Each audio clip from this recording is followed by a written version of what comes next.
학교 생활을 하면서 누구나 궁금해하지만 아무도 정확히 알려주지 않는 문제들을 선정해서 가볍게 한번 파보겠습니다.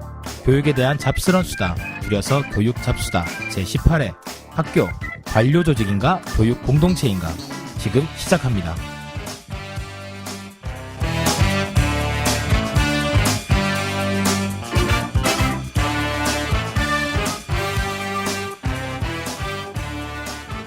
안녕하세요. 반갑습니다. 잘 지냈습니까? 네. 그럼요. 여름. 진짜 날이 우리 지금 녹음하는 이 장소도 너무 더운 것 같아요. 녹음 때문에 지금 에어컨도 못 틀고. 네, 나쁜 쌤이 에어컨도 못 틀게 해요, 진짜. 문도 못 열게 해. 방송할 때가 제일 좋은 사람입니다. 네. 나쁜 쌤이 방송 끝나면 진짜 나쁜 쌤이 돼요. 그래. 자, 그래도 뭐 여러분들은 한 달이 지나면 방학이 있잖아요. 예, 저는 방학도 없습니다.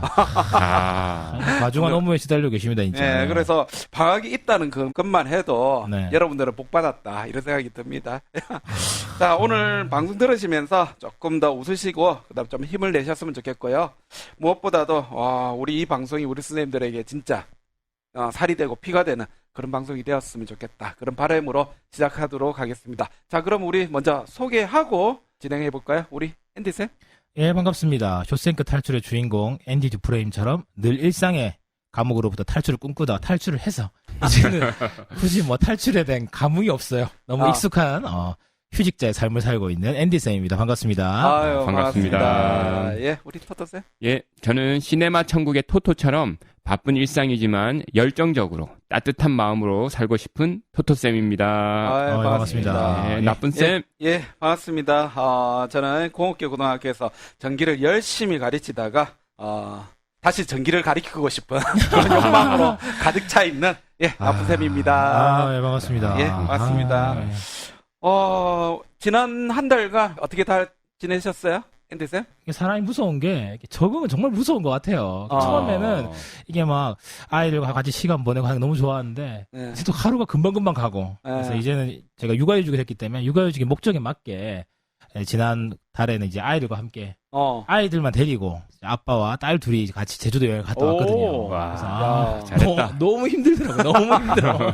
마치 수학여행을 준비하듯이. 그래서 이제 갔다 오고 이제 사진을 보고 저희 아내가 한 얘기가 무슨 남들이 보면 아이들 데리고 수학여행 갔다 온 줄 알겠다고. 빡빡하게 이제 코스를 짜서 아침마다 아이들 잘했네. 일찍 일어나라 해가지고 그래서 좀 일하듯이 육아를 좀 하면서 시간을 보냈던 것 같습니다. 우리 토토 쌤은요? 예, 저는 아마 이 방송 나갈 때쯤이면 방학일 것 같아요, 저도. 예, 대학원, 대학교 방학 조금 빨리 하더라고요. 그래서 사실은 저도 나름 열심히 공부했고요. 또 이제 방학하면 또 혼자서 이제 읽어봐야 될 책이 좀 많아져가지고 책 좀 봐야 되겠다 이런 생각인데 거짓말 되지 않도록 진짜 책 열심히 보겠습니다. 아니 대학원에서 방학이 어디 있어요? 연구실에서 계속 출근해야지. 말이야 그거. 아니 근데 보니까 토토쌤 벌써 방학으로 가 있던데 마음이. 그래요? 네. 아니 저는 옛날에 교원대 파견 나갔을 때 아침 9시에 나가고 12시까지 방학 때 계속 있었는데. 이게 바로 이공계와 문과의 차이 아니겠습니까? 인문계 아닙니까? 인문학도입니다, 지금은. 인문학은 좋겠다. 여유를 가지면서 이렇게 사고의 어떤 생각을 가져야 되니까. 하늘도 보고. 좋겠네요. 나쁜 쌤은 뭐 어떻게 지내고 계십니까? 저는 뭐 계속적으로 아침 일찍 출근해가지고 저녁 늦게까지 우리 이 부산의 교육을 짊어지고 나가고 있습니다. 학교 있을 때랑 똑같네요. 아니, 요즘에 이제 제가 지금 하고 있는 업무 중에 제일 피크 시점이에요. 그래 애들을 제가 이제 조금 도와주고 뭐 하는 부분들이 있는데 그런 것들이 이제 딱 피크. 네, 그래서 지금 정신없이 이제 용역 계획도 맺어야 되고 뭐도 해야 되고 막 이러다 보니까 좀 정신이 없는 것 같네. 네. 오늘 방송 되겠습니까? 뭐 방송하면 되죠 뭐 방송이. 학교에서 우리를 힘들게 하는 업무 그 업무 모아서 하고 계시네요. 뭐 근황 토크는 요 정도로 하고요. 예. 우리 지난 방송 다들 기억나십니까? 기억나죠. 기억나죠. 예. 학교 예산, 학교 발전의 열쇠인가, 교사를 얽매는 족쇄인가 이런 주제로 저희들이 얘기를 해봤는데요.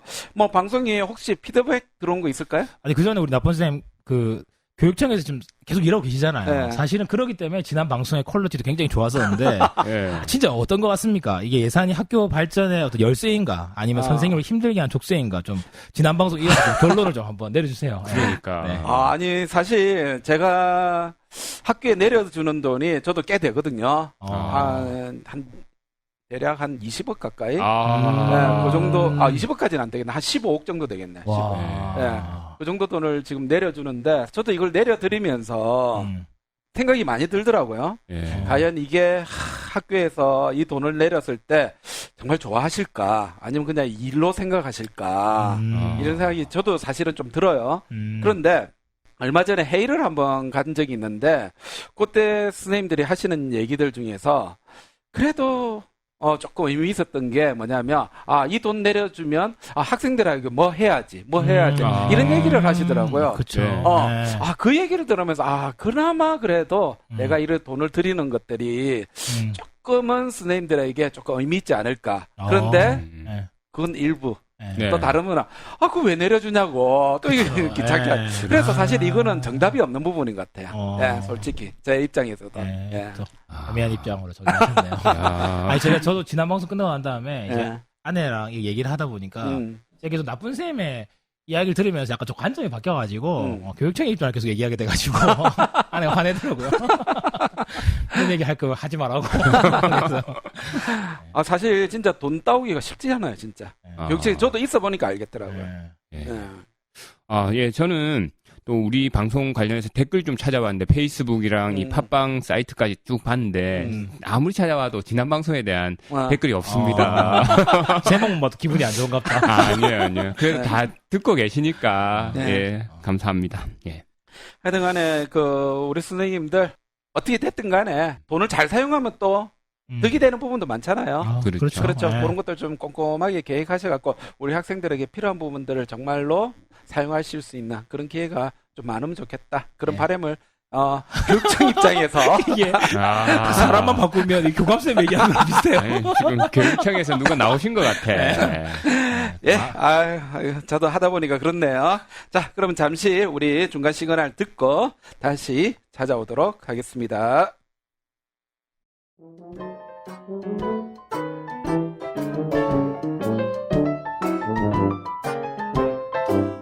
왜 선생님 말 안 들어? 넌 학생이고 난 선생이야. 넌 학생이고 난 선생이란 말이야. 아버지 마시라. 말해라. 아버지 마시라. 건달입니다. 선생님 실수하셨는데 예. 여러분은 지금 부산 사나이 쌤들이 진행하는 팟캐스트 방송 교육 잡수다를 듣고 계십니다.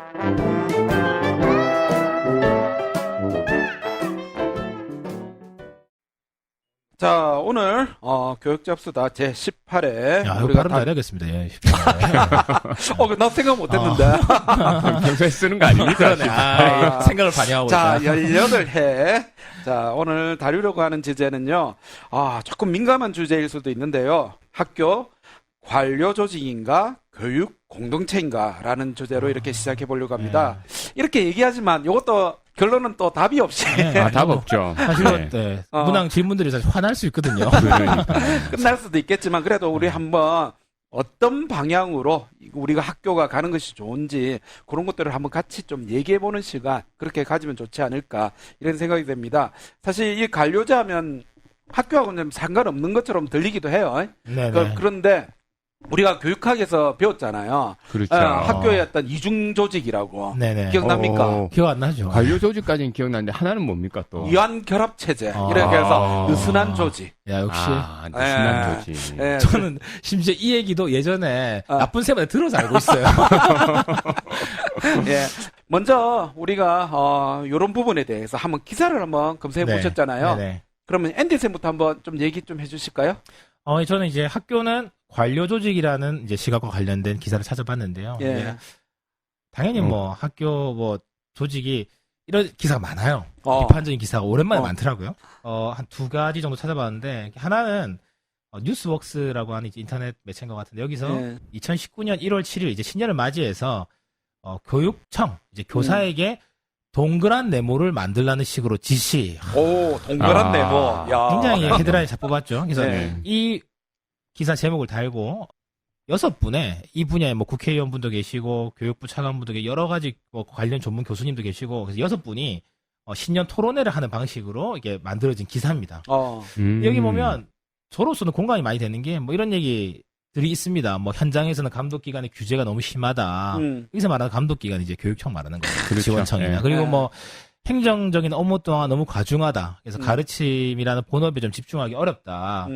뭐 이제 얘기하고 그리고 막 계속 그런 얘기 많이 합니다. 그리고 상향식 의사결정 구조가 실현되면 좋겠고 그런 다음에 참 이 문제가 해결되면 좋겠는데 실제로 그렇지 않다. 그리고 제일 좋은 거는 이제 학교 현장의 역량을 이제는 좀 중앙정부가 인정을 하고 좀 자율적인 권한을 부여하고 나중에 그에 대한 책임을 부과하는 방향으로 개편돼야 된다. 이런 주장을 하신 분도 계셨고 여기에 대해서 이제 그 교육부 이제 차관부는 이제 또 교육부와 시도교육청 역할과 기능이 좀 정립돼야 되고 그리고 한편으로는 교육부나 이런 중앙에서의 뭐 권양 이양이 교육감의 권한만 강화하고 학교 업무는 가중될 수 있다는 우려가 있다. 뭐 이런 얘기를 하시더라고요. 그리고 이제 또 어떤 전문가분은 교사가 전문직이라는 것을 인정하면 규제는 좀 최소화해야 된다. 그리고 규제의 목록이 길면 길수록 관리 감독이라는 명목으로 휘두르는 이제 권력이 강해지기 때문이다. 뭐 이런 내용들로 이루어진 기사인데요.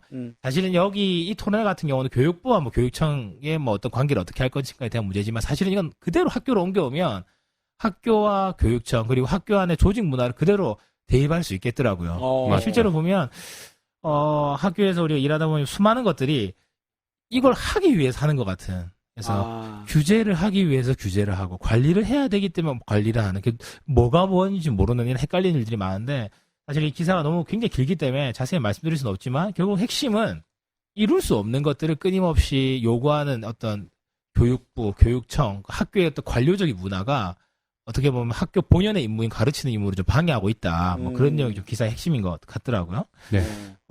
또 다른 기사는 여기 사교육 걱정 없는 세상이라고 하는 시민단체에서 낸 보도자료 같은데, 경기도의 이야기였던 것 같습니다. 2009년, 10년 전에 있었던 이야기인데, 학교 개혁을 위한 혁신학교, 교육 관료들의 조직적 반발로 시작보다 난항. 지금 이제 시간이 많이 지나서 또 이 부분이 개선된 부분이 있지만, 제가 보도자료를 읽다 보니까 역시나 여전히 해결되지 않은 부분이 많이 있구나. 예를 들면, 최근에 이제 진보 교육감들이 많이 뽑히고 하면서 전국적으로 혁신학교가 다양한 이름으로 이루어지고 있는데, 가장 핵심적인 부분 중에 하나가 교장 공모제. 그리고 교사 출신, 교장 공모제를 또 공모하는 게 굉장히 중요한 핵심 포인트 중에 하나거든요. 근데 그렇죠. 그 자료 내용을 읽다 보면, 어떤 초등학교는 학부모들 같은 경우는 굉장히 이 교사 출신인 선생님을 내부형 공모제를 통해서 교장으로 모시는 것에 대해서 뭐 60% 이상 찬성을 했는데, 오히려 학교에 있는 선생님 분들이나 학교에 있는 그리고 교육청이나 이런 부분에서 어떻게 반발로 하지 못하는 사례들이 있었다고 하더라고요. 물론 뭐지 지금 이야기는 아니지만 사실은 이런 상황들이 제가 있는 부산이나 이런 데 가끔 있거든요. 보면 있죠. 이제 부산에도 역시나 혁신학교들을 하고 있기 때문에 관련되어서 뭐 교장을 모시고 여러 가지 일들을 할 때 그 일이 마치 학교의 관료 조직 문화를 해칠 것 같다 싶으면 어떤 방식으로도 굉장히 눈에 보이는 방식이든 보이지 않는 방식이든 이게 반발하는 좀 그런 경험들이 많이 있어서 이 기사를 한번 가져와 봤습니다. 사실 이 기사에서 보면 조금 저는 좀 독특한 점은 결국은 교육청이라든지 뭐 어떤 기관 이런 기관들이 학교를 관료제로 만들 수밖에 없는 그런 형식으로 좀 간다. 이런 것들이 중요한 핵심 포인트인 것 같네요. 그래서 학교가 관료제에서 벗어나려고 해도 교육청이라든지 상위 기관들이 그것을 용납하지 못하는 그런 뉘앙스도 약간 풍기는 것 같고요. 맞는 것 같습니다. 그렇죠. 저도 뭐 가까운 학교에서 교장 공모제 뭐 작년이었던 것 같아요. 그 학교의 학부모들 다 찬성하고 했는데 그 또 학교 관리자나 또 선생님들이 반대하는 상황에서 이게 어떻게 합의 안 되고 그런 상황을 보기도 했어요. 저는 이 기사를 보다 보면 느낀 점이 뭐냐면 끊임없이 교육청이 학교를 일종의 통제하려고 하는 대상으로 보는 경향이 많구나. 그리고 교육부는 또 교육청을 또 그렇게 바라보는 것 같고 어떻게 보면 전형적인 관료 조직의 특징인 것 같기도 하는데 끊임없이 우리 조직이 있다는 것을 증명해야 되는 것 같다는 생각이 들더라고요. 그래서 학교가 뭔가 자율적으로 자기들의 능력에 영향을 가지는 거에 대해서 굉장히 두려워하고 허락하지 않은. 저희 남자들 다 군대 갔다 오지 않습니까? 군대가 정말 전형적인 관료 조직이거든요. 근데 군대와 비슷한 문화가 굉장히 많은 거예요. 이게 뭐 눈에 드러나는 막 계급 사회는 아니지만 일을 처리하는 방식들이 굉장히 효율적이지 못한 굉장히 관행이 중요한 좀 그런 경우가 많아서 사실 우리가 일을 할 때 보면 전임자가 어떻게 했느냐 이게 굉장히 중요한 부분이잖아요. 제일 처음에 하는 게 검색이거든요. 그렇죠. 문서를 통해서 하죠, 우리가. 그게 바로 이제 관료제의 가장 큰 특징이죠. 그렇죠. 문서화되고 몰인정성, 그러니까 사람과 사람과의 관계가 보다는 문서상의 어떤 스토리 이런 그렇죠. 것들을 네. 더 중요시하는 이런 그렇죠. 것들이 지금 이제 우리 학교에서도 엄청나게 많은 부분을 차지하고 있죠. 예. 그리고 이게 그렇죠. 정말 관료적인 조직이라는 게 변화를 굉장히 두려워합니다. 그렇죠. 바꾸고 특히 뭘 없애는 거에 대해서 네. 이 너무 이렇게 두려워하는. 이제 기사에도 보면 나오는데 그 토론회 기사 보면 규제를 없애면 많은 부분이 해결된다고 한쪽에서 계속 얘기하는데 네. 반대쪽 분에는 그건 좀 차근차근 해야 된다. 네. 계속 그렇게 얘기하거든요. 네. 그래서 보면 학교에서도 있다 보면 사소한 거 하나도 이 없애는 게 너무 힘듭니다. 그렇죠. 맞죠. 이럴 때마다 네. 이 기사 내용대로 관료 조직인가 좀 그런 생각이 좀 많이 아니, 들더라고요. 과거 우리가 학교 계획서에 대한 얘기를 방송으로 했잖아요. 그럼요. 예. 예, 학교 계획서에서도 어떤 한 꼭지를 뺄 거냐 넣을 거냐 이거 가지고 엄청나게 얘기하잖아요. 그쵸. 그게 다 이제 관료제의 어떤 기본적인 속성에서 나오는 얘기가 맞죠. 아닐까. 그거 할 시간에 수업을 잘 더 준비해야 되는데. 그러니까 교육부에서 폐지한 사업도 네. 뭐 폐지했다고 하는데도 아직도 하고 있어. 몇 년이 지났는데. 그리고 그 폐지가 네. 큰 의미가 없어. 우리가 폐지했다고 굉장히 자랑스럽게 이제 학교에 공문이 오는데 네. 굳이 큰 감흥이 없어. 우리가 진짜 폐지해야 될 거 잘 안 없어지더라고요. 예. 그렇죠. 그런 것들이 다 이제 관료제가 가지는 조직이라는 그런 조직이 거죠. 네. 가지는 그런 특성이 아닌가. 우리 자율성이나 민주성보다는 체계에 따라서 움직이는 네. 그런 부분이 아닌가 생각이 들어요. 그렇죠. 자, 그러면 두 예. 번째로 우리 토트쌤. 네. 토트쌤은 그러면 교육 공동체라는 관점으로 이 내용을 한번 찾아보신 거죠? 네네. 우리 학교를 보면 관료 조직이기도 하지만 사실은 본질적으로는 교육 공동체 아니겠습니까? 예. 그래서 그런 시각을 가진 기사를 찾아보았는데요. 이렇게 늘 그렇듯이 이렇게 긍정적인 시각의 기사는 사실 보도자료성 기사가 많았습니다. 그래서 찾아보니까 어떤 지역 교육 공동체 체육대회 개최, 아니면 화합의 장 마련, 뭐 이런 거 많았고요. 그 다음 최근에는 경기도 교육청에서 교육 공동체의 의견을 수렴하여 교장 공모제를 확대하겠다. 뭐 이런 내용도 있었고요. 그래서 저는 오늘 소개해드리고 싶은 거는 이제 대전교육청의 소식입니다. 네, 그냥 하나의 소개니까 또 너무 대전이란 지역에 너무 집중 안 하셨으면 좋겠습니다. 예. 예, 세계타임즈 기사입니다. 예, 2019년 대전 혁신교육 포럼 개최, 학교 자치를 말하다, 그리다, 꿈꾸다. 예, 그래서 사실은 교육 공동체 하면 사실 학교 자치, 학교 민주화, 뭐 민주적인 공동체, 뭐 이런 얘기가 많습니다. 예. 대전에서는 민주적 학교 문화 혁신 어떻게 할 것인가라는 주제로 초, 중고 교원 350명 대상으로 모였다고 합니다. 그래서 교장 선생님이랑 어떤 선생님이 특강도 하시고 또 그 이후에 참 이 부분이 참 좋은 것 같아요. 패널 토론 및 질의응답 그리고 오픈 채팅을 통한 청중과의 대화 이런 걸 가져서 구성원의 자발적인 참여 분위기 조성 그리고 민주적 회의 운영 등 학교 자치 우수 사례를 이렇게 공유했다고 합니다. 그래서 이번 포럼의 주제로 민주적인 학교 문화를 바탕으로 전문적 학습 공동체 구축, 그다음 배움 중심의 교육과정 운영, 참여와 소통의 교육 공동체 운영을 중점으로 학교 혁신 문화를 확산해 나가겠다 이런 내용입니다. 그래서 이 부분 제일 중요한 것 같아요. 참여와 소통의 교육 공동체 운영. 요즘 많이 나온 단어잖아요. 네. 공문에 보면 맨날 참여와 소통 많이 들어가더라고요. 그렇죠. 아니 근데 이거는 이렇게 됐으면 좋겠다라는 예. 그런 바람을 좀 담은 기사가 아닌가. 요 기사 자체도 약간 관료적이네.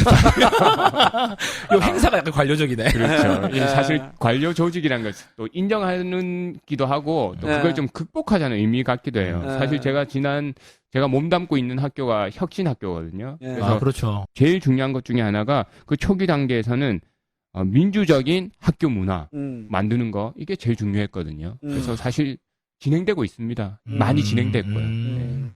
뭐 방금도 얘기했지만 혁신학교 같은 경우는 기본적인 모토 자체가 학교 자치, 그러니까 네. 교육과정에 대한 어떤 자율성도 주고 거기에 대해서 책임도 구성원들이 지고 그다음에 어떤 내용적인 측면에서도 다른 학교와 다른 형식으로 새롭게 하는 그런 것들이 이제 혁신학교가 가지는 기본적인 방향이잖아요. 네네. 그러다 보니까 교육 공동체를 좀 향해 가는 듯한 느낌도 혁신학교에서는 좀 볼 수 있었던 것 같아요. 네, 그렇죠. 그렇죠. 예.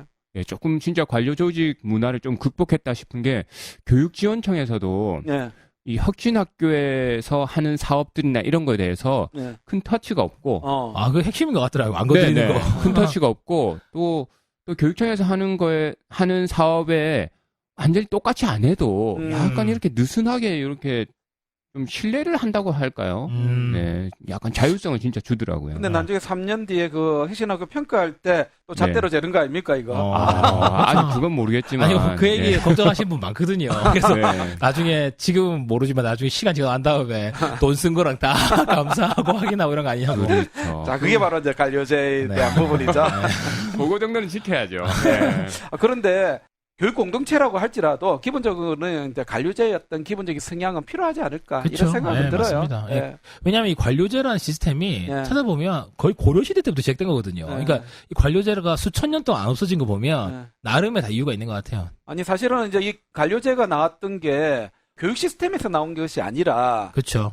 회사였던 효율적인 운영을 위해서 나온 게 관료제거든요. 그렇죠. 그러다 보면 이게 굉장히 효율적인 시스템인 거는 맞아요. 그런데 이게 이제 좀 변질되고 그다음에 그 학교라는 특성과 또 상충되는 부분이 있기 때문에 또 이렇게 문제가 되지 않을까 이런 생각도 들긴 해요. 그러니까요. 관료제라고 해서 사실 장점이 없는 게 아니죠. 저 조금 찾아봤는데 장점 있죠, 분명히. 분업과 전문화. 그다음 또 합리성, 질서, 계속성과 통일성. 네, 뭐 이런 장점들이 있으니까 사실 장점 그 관료제 장점이 많기 때문에 이게 안 없어지고 계속 있는 거죠. 모든 그렇죠. 국가가 전 세계 네. 대부분의 국가들이 이 시스템을 가지고 가는 거죠. 네. 자, 그럼 우리 이제 기사에 대한 얘기를 좀 나눠봤는데요. 자, 저희들이 이번에 동일하게 또 이 부분에 대해서 설문을 제시해봤잖아요. 야. 네, 그럼 이번 설문에는 참 많으신 분들이 설문에 좀 참여를 해주신 것 같더라고요. 그러네요. 자, 설문에 총 51분의 선생님들이 참여해 주셨습니다. 이제 설문 좀 많이 하신 겁니다. 두 학교, 네. 세 학교 선생님들이 다 한 겁니다. 예, 그래서 초등학교 선생님 26분, 중학교 선생님 14분, 고등학교 선생님 9분, 그리고 기타 2명 해서 총 51분의 선생님이 참여해 주셨는데요. 자, 그런데, 이 참, 예상했던 대로 70.6%, 36명의 선생님들이 관료조직인 것 같다라고 표시해 주셨고요. 29.4%, 15명의 선생님께서는요, 교육 공동체인 것 같다라고 표시를 해주셨습니다. 그래서 약 7대3 정도로 관료제가 많다 이렇게 좀 표시를 해주신 것 같아요. 맞네요, 진짜. 네. 저는 오히려 15분요. 이분도 더 대단하다, 궁금하다 생각해요. 자, 그러면 우리 한 번씩 살펴봅시다. 먼저 우리 앤디쌤 그러면 관료제와 관련된 댓글을 달아주신 분 소개해 주실 거죠? 예, 굉장히 양이 많습니다. 36분이나 선택하셨고 글도 이번에는 굉장히 많은 분이 남겨주셨거든요. 그래서 보면 36분의 선생님들께서 학교는 상명, 하복의 위계질서와 업무가 중시되는 관료조직인 것 같아요에 선택을 하셨는데 초등학교 선생님들이 남기신 의견을 말씀드리면 학교는 단기적으로 교육 공동체여야 하지만 현실은 관료조직인 것 같아요. 단적으로 교육 잘하는 사람이 아니라 행정 업무 잘하는 사람이 승진하니까. 맞죠. 완전 공감. 업무가 아닌 가르침이 우선되는 학교를 꿈꿔봅니다. 또 다른 분은 교육을 중심에 두고 고민을 해야 하는 게 옳지만 실질적으로는 학교는 그러니까 관료조직에 가깝다. 특히 승진을 목표로 교직 생활을 하는 사람과 관리자들은 문제를 발견하는 교사를 문제를 발생시키는 교사로 만듭니다. 와, 이거 되게 멋진 말이에요. 말로는 아이들 하는데 그들의 목적이 교육인지 아니면 민원 없이 큰 문제 없이 승진하기인지 의문이 드네요. 두 번째로 혁신학교 운운하지만 이거 정말 혁신적인 사람은 싫어합니다. 이거 공감되네요. 아이디어 내는 것 자체를 유연하게 받아들일 만한 집단은 찾기가 쉽지 않습니다. 특히 승진을 절실하게 원하는 분들이 많이 계신 곳일수록 더 그랬습니다. 자기 이거 꼭 해야 해? 자기 하면 나도 해야 하잖아. 서울 분이신가 보네요. 서울 선생님 말투인데. 학급 교육과정에 따라 혹은 각자의 스타일에 따라 활동을 하려고 해도 눈칫밥 먹을 때가 있어요. 정제된 언어로 표현을 못 하겠네요. 그러다 보면 교육 고민은 무슨 이번엔 또 어떻게 반발을 사려나 한숨부터 나오죠. 엄청 길게 써주셨는데 공감되는 부분이 많네요. 너무 공감이 많이 됩니다. 아마 쓰셨어요. 우리 청취자님들 진짜 수준이 너무 높고 해서 사실은 제가 방송한다는 것 자체가 사실 좀 무리가 있네요. 자기 이거 꼭 해야 해. 자기 하면 나도 해야 하잖아. 제가 아는 분이랑 말투가 비슷해서. 또 다른 분은 조직 문화에 기반한 조직 구조 탓이다. 또 어떤 분은 관리자 의견에 토를 달면 얼굴을 빤히 쳐다보면서 무슨 생각이냐고 말함. 의견 내기도 지침. 신고해야겠다, 이거. 예. 그 다음에 교장 교감이 어떤 분이냐에 달린 것 같습니다. 지금 있는 곳은 교장의 힘이 막강해서 상명하복의 위기를 중요시 여기고 있습니다. 네. 선생님들이 힘들어하고요. 어이구야. 그리고 가르치는 일도 중요하지만 업무도 너무 많습니다. 특히 소규모 학교는 더욱더 그렇습니다. 학교 조직에 저경력과 고경력의 교사가 고르게 배치되어야 관리자들의 위계질서도 무너질 수 있으며 업무량도 줄여야 교사가 학생을 중심으로 교육과정을 전개할 수 있는 것 같습니다. 이렇게 쓰신 분도 네. 계시고 예. 또 교육을 위해 고민해서 어떤 계획을 짜가지고 하면 교장 선생님이 마음대로 바꾸시니까요. 그래서 학교 이름을 써주셨는데 학교 이름을 밝히지 말라고 해서 밝히지 않겠습니다. 저는 어딘지 알겠네요. 또 다른 분은 바빠서 지치고 메말라서 사회가 무한 경쟁이라서 같아요. 하셨고 여기까지가 다 초등 선생님 써주신 겁니다. 굉장히 초등학교가 문제가 많네. 글 속에 분노가 느끼지 않습니까? 예. 그다음에 이제 중등 선생님, 중학교 선생님이신 것 같은데 좀 달라요. 상명하복의 관료 제도라는 단어보다는 관리자, 이제 교장 선생님의 역량에 따라 극과 극으로 관리는 관리자 권한 집중의 불합리 관료제인 것 같습니다. 새롭게 네이밍을 해주셨네요. 혁신학교도 교사들이 정근 가는 숫자가 많으면 흔들리는데 관리자가 바뀌면 변화는 예측할 수가 없습니다. 인정하기 싫지만 학교는 관리자에 의한 변수가 엄청나게 많습니다. 또 다른 분은 맞아요. 여기 누구 이분? 관리자님 기분에 따라 바뀌는 학사 일정, 예산 집행, 제발 그만, 유유. 찾고 싶네, 이 학교다.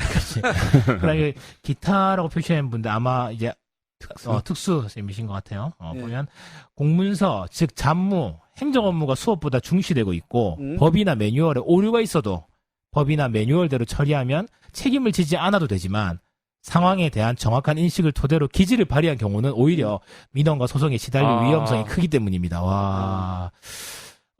그 마지막 분은 이 성남교육지원청 특수교육지원센터에 계신 박주현 선생님이 남기신 글인데 학교를 진짜 지원해 주는 게 뭔지 학교에 안 물어보고 윗분에게 물어야 하는 이 슬픈 현실을 봤을 때 애들과 관계나 수업보다 공문을 잘 처리해야 되는 인정받는 시스템인 것 같아서 학교는 교육 관료제인 것 같습니다. 쓰셨네요. 이게 너무 슬픈데 너무 이게 내용이 너무 좋은 내용이 많네요. 이게 참. 아니 근데 저는 두 분한테 좀 여쭙고 싶은 게 사실 초등생들이 엄청나게 저는 이 글을 읽었을 때 타자 소리가 이렇게 치셨을 것 같아요. 타자. 그 정도로 초등학교가 이런 게 심한가요? 저는 관리자 얘기가 좀 많이 와닿네요. 어떤 관리자가 되느냐에 따라 학교가 완전히 달라지니까. 그거는 뭐 중등도 마찬가지인데 초등 선생님들이 이런 부분에 더 많이 남겼다는 것들이 좀 신기한 것 같다는 생각이 들어요. 그렇죠. 저도 중등이 없어서 모르겠는데, 근데 중등 같은 경우 제 느낌에는 이게 각각 어쨌든 교과의 전문성이 있는데 초등 같은 경우는 교장 선생님부터 저기 신규 쌤까지 다 같은 과목 어떻게 보면 다 초등학교 선생님이기 때문에 그런 부분에 대해서 훨씬 좀 위계 질서가 강할 수 있는 조직의 특성이 있는 것 같아요. 제가 듣기로는 또 기수 문화가 있다 뭐 이런 것도 들었거든요. 그렇죠. 제가 뭐 수도권은 좀 안 그러는데 이제 뭐 부산이라든지 그냥 지방에 있는 특정 지역 같은 경우는 제가 있었던 학교만 해도 교장 선생님부터 신규 이번에 발령받은 선생님까지 다 같은 학교로 나온 겁니다. 그래서 뭐 학번도 얘기 안 하고 졸업 기수로 얘기를 하는 거죠. 그러니까 이게 사적인 관계와 공적인 직무상의 관계가 굉장히 이상하게 얽히설켜 있어서 마치 이렇게 학교의 어떤 선후배 간의 문화가 그대로 학교로 이어지는 상명하복되는 거죠. 그렇죠. 그러다 보니까 더욱더 관료제가 강하게 뿌리내릴 수 있는 그런 바탕이 된다. 그렇게 볼 수도 있겠네요. 그리고 우리 일 자체가 사실은 이 문서, 그다음 또 업무, 아까 얘기 나왔잖아요. 업무 잘 처리 못하면 사실은 너무 편하고 인정 못 받고 그렇죠. 문제가 되죠. 예를 들어서 애들한테 수학 공식 잘 못 가르치는 거나 뭐 그럴 수 있다 그랬는데 공문에다가 금액 잘못 표시했다. 그렇죠. 곱하기 잘못했다. 이러면 그렇죠. 이거 큰일 나는 거잖아요. 그럼요. 뭐 이런 부분에 있어서 교장 선생님이나 관리자분이 오셔가지고 뭔가 학교를 힘들게 만들려고 할 때 여기에 대해서 좀 이렇게 바른 이야기를 하기가 어려운 구조인 건 확실한 것 같아요. 분위기가 초등 같은 경우는 그렇죠. 그런 것 같아요. 자, 그러면 두 번째로 우리 토트쌤. 토트쌤은 그러면 학교는 교육 공동체라는 입장으로 또 댓글을 남겨주신 분들 내용인 거죠? 예. 네, 소개 좀 맞습니다. 부탁드립니다. 네. 자, 학교는 학생들을 중심에 두고 교육을 고민하는 교육 공동체인 것 같아요. 예. 15분 선생님, 29.4% 선생님들이 응답해 주셨는데요. 자, 초등학교 선생님들 이야기 먼저 소개해 드리겠습니다. 자, 업무가 중시되기는 하지만 다른 일터에 비해 위계 질서는 심한 것 같지 않고요. 우리 마음속에 학생들이 가장 중요하다는 기본적인 마음들이 있어 교육 공동체라고 생각합니다. 아유, 마음이 갑자기 따뜻해지네. 갑자기. 맞습니다. 분위기 반전입니다. 예. 아유, 대단하신 예, 선생님이네. 그리고 또 그것을 매우 원하니까 교육 공동체가 되기를 매우 원하니까 아. 그렇다고 생각하려고요. 네. 예, 그다음 학교는 교육이 우선이라고 생각합니다. 예, 인권이 강화되고 많이 민주적이어짐. 예, 민주적이라는 얘기 또 나오네요. 예, 그다음 본질적인 답을 선택했지만 관료 조직의 모습도 반은 되죠. 요거 반반이다. 이중조직. 네, 양면을. 자, 중학교 선생님입니다. 예, 대체적으로 제 주위의 많은 선생님들은 더 좋은 수업을 위해 노력하십니다. 그 수업이 고전적이든 혁신적이든 발전하려고 노력하세요. 아이들을 지도할 때 교사도 사람인지라 종종 미성숙한 방법으로 지도하지만 기본적으로 아이들에 대한 애정을 가지고 대합니다. 그러나 학교라는 집단 자체가 관료 문화가 뿌리 깊은 곳이라 다소 현대화되었다고 해도 상대적으로 보았을 때는 경직된 모습이 더 많이 보이는 듯합니다. 교사 집단에 속한 사람의 됨됨이는 평균 이상이겠으나 아직도 맞춰가야 할 것이 많아 보여요. 그리고 교육을 위해 집중하고 싶어도 필요 이상의 업무뿐만 아니라 교사, 학생, 학부모 등 많은 사람들의 이기심이 팽배해진 사회 문화까지 사람들을 지치게 하고 교육 공동체로 하나됨을 방해하고 있지 않나 싶습니다. 어이구야. 고민 많이 하셨네요. 네, 고민의 어떤 흔적들이 글 속에서 나타나는 것 같아요. 네, 양쪽을 다 보고 계신 것 같아요. 고등학교 선생님 한 분입니다. 우리 학교는 행복 공동체를 꿈꾸며 가고 있는 중입니다. 야, 멋지다. 행복하시네. 야. 네. 좀 밝혀주시지 그래서 학교랑 성함을. 그 자랑하셔도 될 것 같은데, 네. 그죠? 아니, 사실 저는 제일 처음 그 댓글을 보면서 갑자기 마음이 따뜻해지면서 그렇죠. 네, 진짜 그 이 선생님 마음의 기본적인 마음이 교육 공동체라고 생각한다. 야, 이 말 자체가 모든 걸 또 이 부분에 대해서 대변하는 게 아닌가. 그러니까 제가 같이 작년까지 근무했던 학교에 이제 6학년 부장 선생님이셨는데 이분은 군생활을 굉장히 오래 했어요. 군생활을 오래 하는데 군생활이 자기랑 안 맞아요. 안 맞아서 굉장히 대위까지 장교 생활을 하시다가 다시 선생님을 하고 싶어 선생님 되신 분이거든요. 그분이 이런 얘기를 많이 하셨어요. 그러니까 저한테 맨날 얘기할 때 우리 앤디쌤은 학교에서만 있었기 때문에 굉장히 또 관료 조직을 느낄 수도 있겠지만 일반적인 군대나 그분 직장생활로 잠깐 하셨더라고요. 직장에 비하면 굉장히 우리가 노력하면 굉장히 분위기를 바꿔갈 수 있다. 위계 질서 강한 편은 아니다 얘기하더라고요. 그게 좀 그래요 막 이렇게 반문하기도 했었는데 또 이 얘기를 들으니까 그때 그 선생님의 말씀이 기억이 나네요. 예. 그렇죠. 사실 다른 조직에 비해서는 이 위계 질서가 좀 덜하고 수평적인 또 관계가 많잖아요. 뭐 우리 학교 같은 경우에는 오늘 부장했던 사람이 내일 나의 개헌이 되기도 하잖아요. 그러니까. 그렇죠. 그런 부분에 대해서는 저 관료제가 다른 조직에 비해서는 좀 덜하다라고 얘기를 할 수도 있겠죠. 저 같은 경우에도 과거에 제가 모셨던 부장님이 제 개헌이거든요. 그렇죠. 개헌이. 저도 예전에 그런 경우 있습니다. 그런데 이제 그분이 또 그거에 대해서 인정해 주시고 저한테 부장이라고 꼭 불러주시고 그다음에 이제 어떤 사안이 벌어졌을 때 저한테 반드시 상의를 해주시고 같이 의논해 주시고 이런 부분을 볼 때는 학교가 다른 사회보다는 좀 낫지 않을까 이런 생각이 들기도 해요. 이게 이제 어떤 조직이랑 비교하냐에 따라서 그렇죠. 우리 학교란 조직을 저기 우리 네이버나 우리 카카오 거기랑 비교하면 장난 아니다 생각이 들고 근데 반대로 이제 정말 관료적인 위계질서 강한 조직과 비교를 하면 상대적으로 굉장히 유연한 게 아닌가 생각이 들기도 하고 그러네요. 교육청은 어떻습니까? 교육청은 상명하복이죠. 관료 조직 아니겠어요? 관료 조직. 여기는 제가 봤을 때는 교육 조직은 아닌 것 같아요. 그럼 학생도 없고. 그렇죠. 학생이 없으니까. 그렇죠. 교육을 하기 위한 조직은 특히나 아니니까. 이런 게 있어요. 교육청 같은 경우에는 장학사 라인보다는 행정 라인이 훨씬 강한 조직이거든요. 그러겠네요. 우리 부서 같은 경우에는 그래도 장학사들이 많아요. 그런데 대부분 뭐 동과 관련된 부분들은 다 이제 일반적인 그 부분의 전문성을 가진 일반 그러다 보니까 제가 봤을 때는 이건 관료제가 될 수밖에 없고 무엇보다도 뭐 교육청을 넘어서서 교육부는 더 심하다고 제가 들었고 지금 제가 교육부에 어떤 공문을 받으면 다 그 교육부 사무관들이 저한테 공문을 내려요. 장학사들은 연구사들이 내리는 것이 아니라 그런 걸 보면 완전히 관료제라고 볼 수도 있겠죠. 그렇겠네요. 예. 사실 교육 전문가들이 아니라 행정 전문가들이겠네요. 그렇죠. 예. 뭐 또 그런 분들이 계시는 게 또 일면 맞고. 예. 네. 맞아요. 근데 뭐 한편으로는 또 거기에 대해서 반대하시는 분들도 있긴 있는데 그쵸. 뭐 하여튼 그 부분을 우리가 얘기할 건 아니니까. 네네네. 그렇죠. 예, 예. 자, 그런데 지금 학교별로 좀 제가 살펴보니까요. 네. 이거는 완전 한쪽으로 좀 치우치는 듯한 느낌이 그렇죠. 그러네요. 들어요. 네. 네. 뭐 거의 대부분의 어떤 초, 중, 고, 기타 대부분이 다 관료 조직이라고 얘기하신 분이 압도적으로 많다. 그런 생각이 좀 들어서 야, 우리 선생님들이 진짜 학교에 대해서 교육 공동체라는 생각보다는 관료 조직이라고 생각하는 사람이 많구나 이런 걸 생각하게 되는 것 같아요. 예, 조금 걱정도 되네요. 그 예. 교육 공동체라고 생각했을 때 우리 아까 설문 읽었을 때도 마음이 따뜻해졌는데 네. 관료 조직이라고 생각하면 약간 이 불행해지는 느낌이 이게 있어서 교육 공동체에 계신 이분은 이제 관리자분이 잘하시나 보네. 자, 그러면 이제 우리 생각들을 한번 조금 나눠봤으면 좋겠는데 네. 자, 두 분은 어떻게 생각하세요? 관료 조직입니까? 교육 공동체입니까? 우리 토트쌤부터 얘기해볼까요? 예, 저는 저 교육 공동체라고 말하고 싶은데 예. 왜 고민되세요? 진짜 고민되네요. 아. 네. 사실은 제가 학부모다 보니까 네. 일 못하는 선생님 괜찮은데 어. 수업을 충실히 안 하는 선생님 이런 선생님 우리 애가 만나는 거 사실 제일 걱정되거든요. 아, 맞아요. 저도 그렇습니다. 맞죠. 네. 또 학교에서는 사실 수업 잘하는 선생님보다 또 업무를 잘하느냐 못하느냐 이게 너무 표가 나는 사회니까 그렇죠. 사실은 관료 조직에 가까운 사회다 이런 생각도 드네요. 예.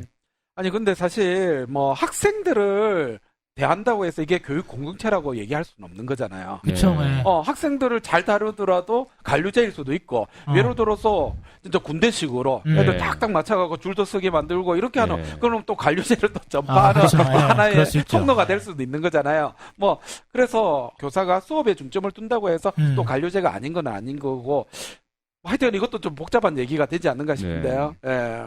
저는 이제 공동체와 관료 조직의 가장 큰 차이가 관료 조직은 어떻게 보면 특성상 조직 자체가 더 중요한 그렇죠. 원래 그 조직이 이루고자 하는 목표보다는 어느 순간 지나면 그 조직의 시스템이 더 중요한 게 약간 관료 조직의 특징인 것 같더라고요. 네. 반면에 예. 공동체는 말 그대로 공동체니까 관계 기반으로 상황과 여러 가지 이슈에 따라서 유연하게 바꿀 수 있는 그게 좀 공동체 특징이 아닌가 싶은 생각이 드는데 그런 면에서 학교는 사실은 교육 공동체를 지향해야 되는데 지금의 시스템으로는 공동체가 될 수가 없겠다는 생각이 많이 들더라고요. 왜냐하면 아까 여기 설문에도 나와 있지만 뭘 하나를 하려고 하면 뭘 할 수가 없어요. 하려고 하면 말 그대로 초등 선생님들이 관리자를 많이 쓴 이유가 뭐냐면 이제 관료 조직이 어떻게 보면 학교에서는 제일 정점에 있는 그 교장 선생님의 어떤 허가 여부가 새로운 일을 할 수 있느냐 없느냐를 결정짓는다는 걸 반영하는 거죠. 그러니까 학교 안에서 우리 반 아이들 데리고 이런 걸 하고 싶고 하면 그걸 막 이렇게 그래 해라고 이렇게 안 하고 또 행사 기획을 하고 또 회의를 하고 하면서 마치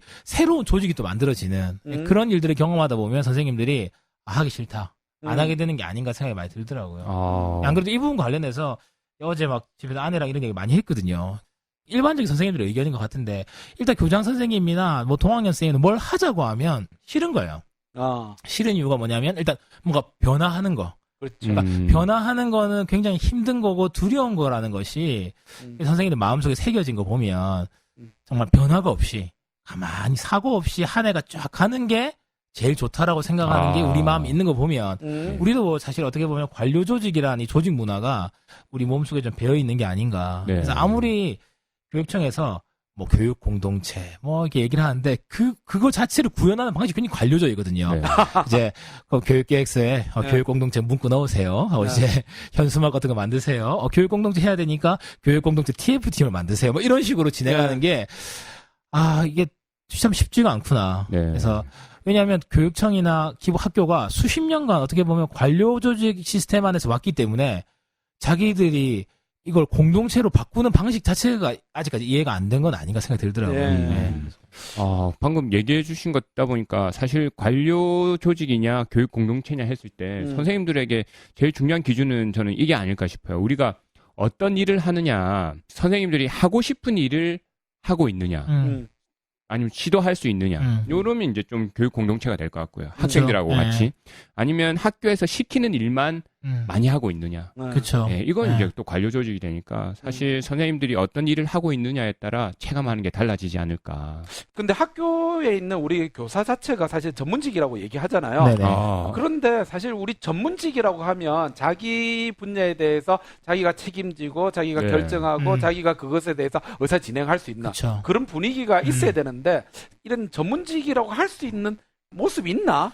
이런 생각까지도 사실은 좀 하게 되는 것 같아요. 근데 전문직이라는 걸 드러내주는 기회를 얻은 적이 없어요. 한국 교육 역사가. 그러니까. 늘 특히 저는 초등에 있으니까 네. 교육청 밑에 지원청이 여러 가지 있지 않습니까? 네. 지원청의 역할이 뭔가라는 생각이 갑자기 들더라고요. 그러니까 지원청은 말 그대로 자기들 입장에서는 자기들이 지원청이니까 존재의 의미를 찾아야 되니까 끊임없이 학교를 지원해 주려고 하는데 사실상 그건 학교를 지원해 주는 게 아니고 관리 감독이죠. 네, 관리 감독이 되는 거죠. 그러니까 깊은 학교에 대한 불신 네. 그리고 학교는 그러한 지원청에 대한 굉장한 어떤 강한 불만 네. 하지만 말할 수는 없으니까 마치 이렇게 행정의 말단 기관처럼 대응을 할 수밖에 없는 그러니까 저는 여기 관리자분들 중에 막 선생님을 힘들게 하는 관리자분들도 어떻게 보면 피해자일 수 있어요. 왜냐하면 교장 선생님에게 한 번도 관리자로서 역할을 준 적이 없어요. 관리자는 말 자체도 웃긴 거죠. 그러니까 교장 선생님이란 그 자신의 역량을 드러낼 수 있는 기회가 없었어요. 늘 교육청에 원하는 지표들을 얼마나 잘 구현해냐가 좋은 학교가 되니까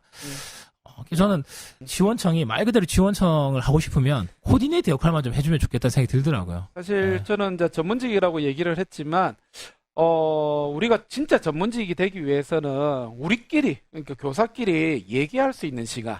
그쵸? 예를 들어서 제일 중요한 거는 뭐 우리가 지난 방송에 우리 두 분은 안 들었겠지만 우리가 수업 나눔에 대해서도 우리가 얘기를 했거든요. 잘 아시네요.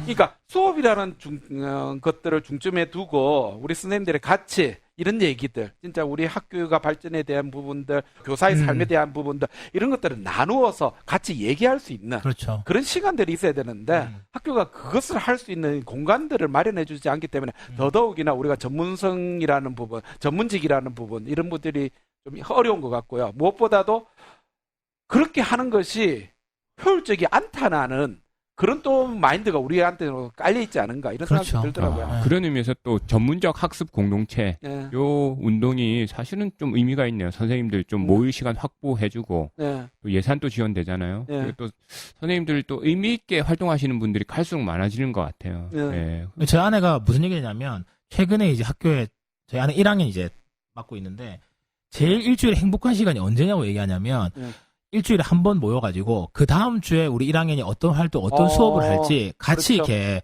모여서 얘기하고 네. 협의한대요. 그리고 전문적 학습 공동체도 비슷한 주제로 하고 예. 그때가 너무 좋대요. 선생님들끼리 모여서 같이 그렇죠. 모여서 네. 다음 주에 우리 1학년 이런 활동 합시다. 선생님 이거 수업 하나 보더라고요. 근데 네. 그게 제일 좋대요. 네. 제일 기분이 좋대요. 그 끝나고 그렇죠. 났을 때. 그러고 보면 모든 선생님들의 마음속에는 사실은 그런 거에 대한 욕망들이 다 있으신 것 그렇죠. 같더라고요. 그러니까. 그런데 그거를 하자고 모이면 또 뭔가를 전달하게 되고 사실 그쵸. 저는 제가 제일 처음에 이제 부장이 됐을 때 놀랐던 네. 것 중에 하나가 일주일에 한 번씩 부장회의를 해요.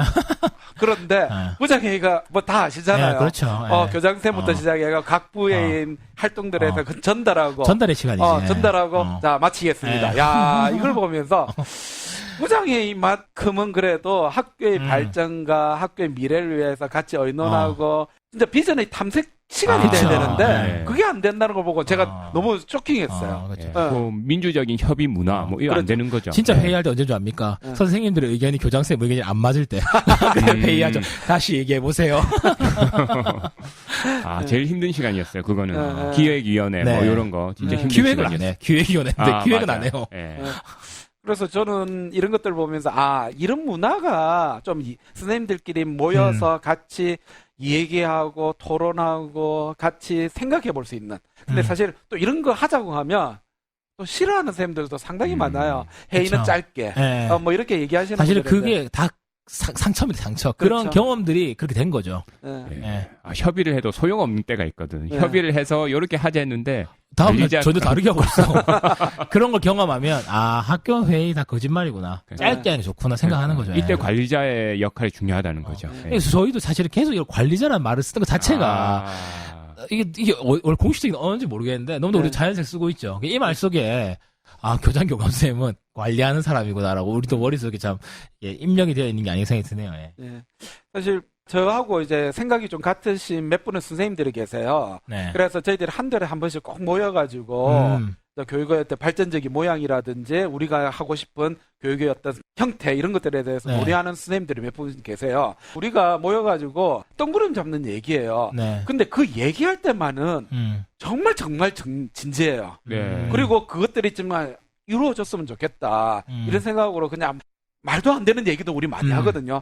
근데 그때는 정말 열정적으로 얘기를 해요. 근데 문제는 우리끼리는 그런 얘기가 잘 돼갖고 얘기를 해서 그렇게 했으면 좋겠다고 얘기하는데 각자 학교로 돌아갔을 때는 여전히 네. 또 그 사이에 아무런 발언권 없이 그냥 숨죽여서 가야 되는 이 현실. 그래서 학교 안에 이렇게 마음이 맞는 사람들끼리 이렇게 모여가지고 할 수 있는 그런 분위기, 뭐 전문적 학습 공동체도 그쵸. 좋겠지만 또 다른 어떤 모양으로 이런 모임들이 자꾸 생겨나야 되지 않을까 이런 생각이 들더라고요. 저는 이제 여기 계속 교육청에 계신 분이 있어서 이상한데, 그러니까 최소한 지원청이나 교육청이 학교를 통제나 관리의 대상으로 안 보는 인식의 변화가 과연 일어날 수 있을까 생각이 들기도 하고, 네. 왜냐하면 제가 전임 학교에서 이제 퇴임하셨는데 그 네. 교장 선생님이 되게 제가 만난 교장 선생님 중에서는 정말 생각이 열려 있어가지고 네. 정말 교육 공동체를 만들려고 애를 많이 쓰셨거든요. 네. 저는 그때 제가 이제 연구부장하고 하면서 처음 알았어요. 아, 관리자가 뭔가 애를 써서 바꾸고 싶어도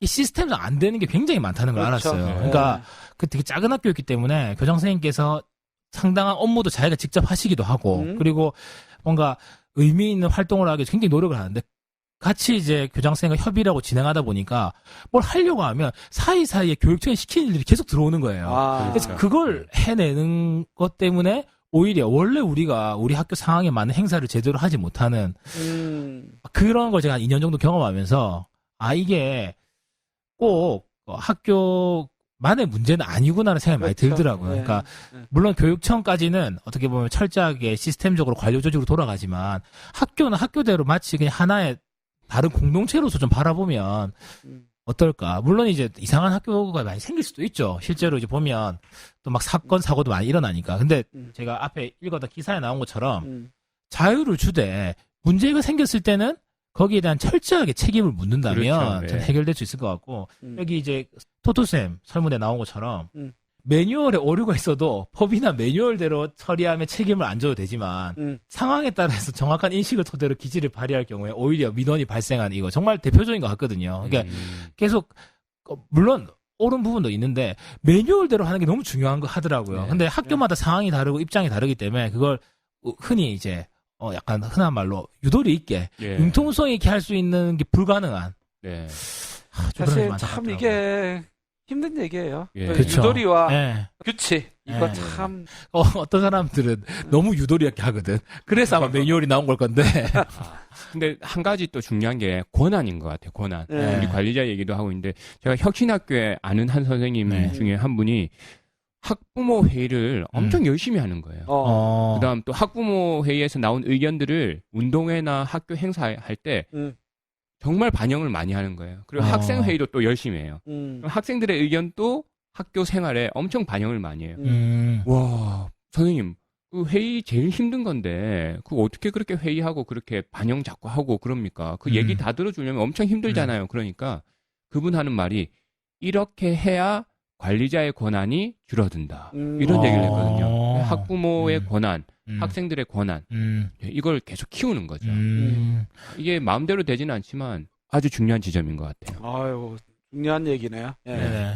불신과 신뢰, 그다음에 자율과 권한 이런 게 참 중요한 것 같습니다. 저는 과거에 이제 교육행정 옛날에 이제 배웠을 때 지금 네네. 사실 교육행정 억수 좋아했거든요. 나 좋아할 것 같습니다. 네. 네, 봐도.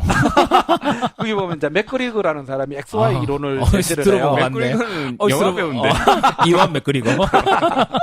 그런데 사실 이 X 이론과 Y 이론이 있는데 네. X 이론이라는 것은 근데 그 사람이 진짜 안 될 거야. 그 사람은 해봤자 안 될 거야. 근데 말 그대로 X로 보는 거죠. Y로는 그 사람이 분명히 할 수 있는 능력이 있을 거야. 그렇게 이제 존중해주는 그런 것들을 표방하는 얘기인데 사실 제가 이제 교육청에 있어 보니까 학교를 X로 보는 시각이 상당수가 많더라고요. 그쵸.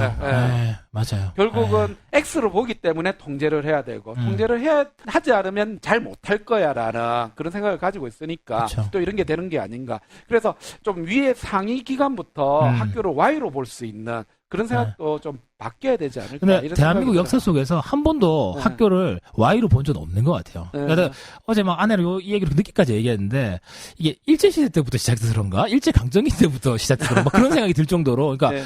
과연 학교가 능력이 없는지 네. 사실은 확인해 본 적 없이 네. 시작했으니까 계속 교육청을 통제하니까 그럼 우리 다 사람이니까 어떤 마음이냐면 학교 입장에서는 통제를 하니까 자율성이 완전 사라지니까 더 안 하는 거죠. 더 수동적으로. 그래서 이게 닭이 네. 먼저냐, 달걀이 네. 먼저냐, 이런 얘기로 번질 수는 있겠지만, 그런 부분에 대해서 한 번 정도는 진짜 대토론회 가면 있어야 되지 않을까. 그쵸. 안 그래도 이제 방송 시작하기 전에 앤디 쌤하고 얘기했는데 네. 우리 교대나 사대 졸업하고 네. 사실 수업을 어떻게 할 것인가 엄청 고민하고 그럼요. 연습하고 나온 이 신입 교사들이 네. 나중에 똑같은 이제 이 관료 조직의 또 멤버로서 구성원으로서 또 우리와 비슷하게 되잖아요. 네. 어쩔 수 없지만 안타깝죠. 아니 여기 제가 설문에 있었잖아요. 자기 이거 꼭 해야 돼? 자기 하면 나도 해야 하잖아. 네. 근데 이분도 분명히 처음에 임용 합격해서 학교에 들어왔을 때는 네. 정말 잘 가르치고 정말 선생님들과 함께 협의하고 의논하고 성장하고 싶어 욕구가 있었을 텐데 네. 그 어떤 학교의 분위기가 이런 말을 할 수밖에 없게 만들었나라는 생각이 들더라고요. 아유, 참. 오늘 얘기는 진짜 밤새도록 또 하겠다라는 그런 생각이 들기도 하네요. 그렇죠. 이 방송을 들으신 분들이 이제 계속 학교에서 이야기를 해주세요. 티타임 때, 회의 때. 사실 저희들이 이 기사회에서부터 시작해서 설문까지 이렇게 얘기하면서 사실 우리 선생님들의 기본적인 관점은 우리가 관료제가 더 심하다라는 얘기를 했고, 사실 우리는 그러면 과연 어떻게 하면 이 관료제를 좀 무너뜨릴 수 있을까? 결국은 교사들이 함께 대화할 수 있는 시간들, 그리고 교사들이 이제 전문성을 진짜 발휘할 수 있는 그런 부분까지도 같이 얘기했던 것 같은데요. 더 얘기하고 싶은 건 많지만, 그럼요. 시간이 또 많이 지났으니까, 네네. 우리가 좀 마무리를 했으면 좋겠는데요. 네. 오늘 방송하시면서 어떻게 좀 마음에 좀 마무리가 좀 되시나요? 어떠세요? 앤디쌤? 네. 저는 늘 그렇지만, 이런 문제도 마찬가지로 시간이 좀 필요한데, 네. 늘 사회나 세상이 학교에게 이런 변화에 대한 시간을 늘 많이 주기가 어려운 것 같은 상황이다. 네. 그러니까 아까 쭉 이제 두 분 선생님 말씀하신 대로 최근에는 실제로 학교가 많은 부분들을 관료적인 문화를 바꾸고 공동체적인 문화로 바꿔가려고 노력하고 애쓰고 실제로 지원청이나 교육청에서 공문 양도 많이 줄어들고 그쵸. 행사들도 많이 없애고 있거든요. 근데 문제는 이게 실제로 선생님들의 삶 속에서 바뀌어서 스스로의 자발성의 역량이 일어나기까지는 저는 시간이 조금 더 필요한 것 같아요. 근데 그렇죠. 그러기에는 우리 한국이라는 사회가 너무 또 빠른 성과를 또 얻어야 되고 그렇죠. 교육청 입장에서는 엄청 고민을 많이 하면서 자기 나름대로 큰 결단을 하고 이렇게 일들을 줄였는데 학교에서 실제로 변화가 일어나는 것이 아니고 역시나 내 학교 다시 돌아가자. 그런 마음이 들까봐 하는 걱정이 들더라고요. 어떻게 보면 이건 한 명의 선생님이 들어와서 정말 관료 조직에 적응하는 게 시간이 걸린 만큼이나 이 선생님이 공동체로서의 어떤 일원으로 바뀌는 데까지도 최소한 수년의 시간이 좀 필요하지 않겠나. 그래서 그렇죠. 들더라고요. 네. 토토쌤? 예, 저는 초등 같은 경우는 선생님들이 사실 이런 공동체로서의 노력을 하고 있는 것 같아요. 우리 유명한 사이트 인디스쿨이라든지 네네네. 아니면 또 학년별 밴드가 또 다 있어요. 그렇죠. 그래가지고 이 속에서 선생님들이 더 좋은 수업을 위해서 또 학생들을 위해서 엄청난 노력을 하고 계시고 또 자료들을 계속 축적해 가고 있거든요. 그래서 이런 점에서 선생님들이 관료 조직 속에서지만 교육 공동체로 살아가는 삶, 완전히 불가능한 건 아니니까 노력해야 되겠다 싶고, 또 시키는 일만 하거나 해야 될 일만 하지 않고 그 속에서 선생님들이 하고 싶은 일, 학생들과 하고 싶은 일 이런 걸 많이 하시면 그래도 좀 교육 공동체적으로 살아갈 수 있지 않을까 이런 생각. 상상이 안 되려고 하네요. 아니 토토쌤 나중에 복지 가면 꼭 그렇게 하세요. 하고 싶은 일 하면서 살아야죠 사실은. 네. 사실 저는 이 방송을 하면서 좀 답답했던 게 제 학교 생활들이 계속 떠올라서 제가 부장으로 있었지만 제가 맨 처음에 부장이 되었을 때 이런 거 해야지 저런 거 해야지 우리 그쵸. 선생님들하고 막 공유를 했어요. 그렇죠. 하고 싶은 일. 그런 공유를 했는데 우리 또 저희들 같은 경우는 고급계 고등학교 같은 경우는 이제 연배 차이가 많아요. 그리고 제가 거의 막내 비스무리한데 부장을 하다 보니까 선배 선생님들 설득하기가 너무 힘든 거예요. 그쵸. 그거는 그런 것들은 너가 젊은 너희들끼리 하면 된다. 그쵸. 나는 그냥 할란다. 이렇게 딱 나오니까 막 벽에 부딪히는 거예요. 그때마다 이거는 좀 어쩔 수 없구나. 저 역시도 이제 아까 우리 앤디 쌤도 얘기했지만 그냥 한 해 아무 사고 없이 별탈 없이 지내면 좋겠다 이런 생각을 하면서 저도 이제 체제 안에 그냥 숨어버리는 그런 모습들을 다시 좀 생각이 나네요. 참 좀 씁쓸하게 좀 마무리된 것 같아서 좀 그렇지만 예. 그래도 우리 또 한마디로 정리해 주신 분 한 분 계시잖아요. 네네. 예, 그분에게 또 기대를 걸면서 자 우리 토토쌤 한마디 부탁드릴까요? 네. 자, 우리 유명한 심리학자 에리 프롬이 한 말입니다. 공동체를 이루려면 자신의 자아를 넘어 타인의 자아를 이해해야 할 것이다. 이는 나와 너와 우리를 껴안는 책임감과 신뢰를 바탕으로 한다. 예, 사실은 다른 사람 이해하기 어렵지만 또 다른 사람 이해하기 위해 애쓰고 또 서로 신뢰하는 거. 예, 교육청에서도 학교를 좀 더 신뢰해줬으면 좋겠고 우리 선생님들끼리도 좀 서로 더 신뢰하고 이해하고 이러면 우리가 또 관료 조직 속에서 공동체로 또 살아갈 수 있을 것입니다. 힘냅시다. 예. 위안은 안 되네요. 예. 자, 지금까지 저 나쁜 쌤, 앤디 쌤, 토튼 쌤이 함께 했는데요. 사실 우리가 꿈꾸는 교육 공동체 정말 꿈꾼다면 우리가 한 발짝 한 발짝 만들어 가야 되지 않을까 이런 생각이 듭니다. 네. 관료제라고 해서 너무 슬퍼하지 마시고 그래도 우리 한 사람이 바뀌고 두 사람이 바뀌고 세 사람이 바뀌다 보면 결국 우리 학교가 교육 공동체로서 살아가지 않을까 그런 기대를 하면서 오늘 방송 마무리했으면 좋겠습니다. 네. 일주일 동안 우리 선생님들 화이팅 하시고요. 또 다음 달 우리 교육작수다로 다시 돌아오도록 하겠습니다. 네. 감사합니다. 수고하셨습니다. 감사합니다. 교육 잡수다는 선생님들의 고민과 궁금증에 대한 의견과 아이디어를 받습니다. 팟빵 게시판과 페이스북 쌈쌤쌤 페이지에 방송에 대한 많은 의견 부탁드립니다. 그럼 남은 한 주도 힘내시고 늘 응원합니다. 선생님이 우리 사회의 희망입니다.